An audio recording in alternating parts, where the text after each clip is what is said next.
नमस्कार विद्यार्थी मित्रांनो, जे विद्यार्थी diploma in pharmacy D pharm पूर्ण झाल्यानंतर direct second year B pharm, ज्याला lateral entry B pharm direct second year B pharm म्हणतो, त्याला ॲडमिशन घेत आहेत. त्यामध्ये आता कॅपराऊंड 3 जो आहे त्याच्यासाठी ऑप्शन फॉर्म भरणे सुरू झालेलं आहे.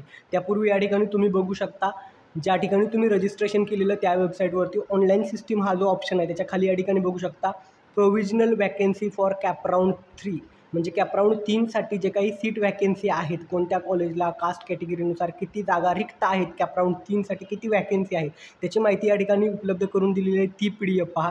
त्याशिवाय कॅपराऊंड 2साठी जो काही कट ऑफ होता तो त्याच्या खालीच ती PDF अवेलेबल आहे. या दोन गोष्टी पहा.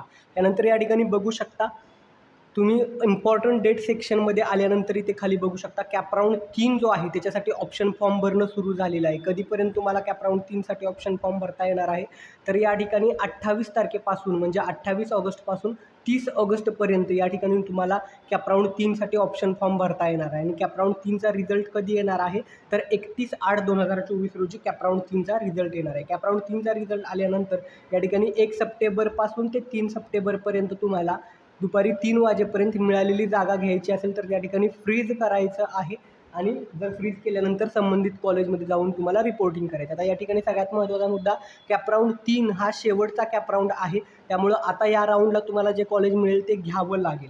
समजा कॅपराऊंड 1 किंवा 2 तुम्हाला जे कॉलेज मिळालेले ते तुमच्या कॉलेज हातामध्ये आहे जर तुम्ही बेटरमेंट केलं असेल, पण कॅपराऊंड 3ला जर एखादं कुठलं नवीन कॉलेज मिळालं तर तुम्हाला या अगोदर मिळालेलं कॉलेज निघून जाणार आहे. शिवाय आता कॅपराऊंड 3ला ऑप्शन फॉर्म भरत असताना असेच कॉलेज टाका की ज्या ठिकाणी तुम्हाला ॲडमिशन घ्यायचं आहे. अदरवाईज असं होईल की कॅपराऊंड 3ला नवीन कॉलेज मिळालं की यापूर्वी मिळालेलं कॉलेज निघून जाणार आहे. त्यामुळे व्यवस्थित माहिती घ्या. कॅपराऊंड 2चा कट ऑफ पहा, कॅपराऊंड 3साठी किती जागा आहेत याची देखील माहिती घ्या आणि त्यानुसार मग संबंधित कॉलेजची नावं द्या. आता कॅपराऊंड 3ला कॉलेजची नावं देत असताना असेच कॉलेजची नावं द्यायचं आहे ज्या ठिकाणी तुम्हाला काही जरी झालं तरी ॲडमिशन हे घ्यायचंच आहे.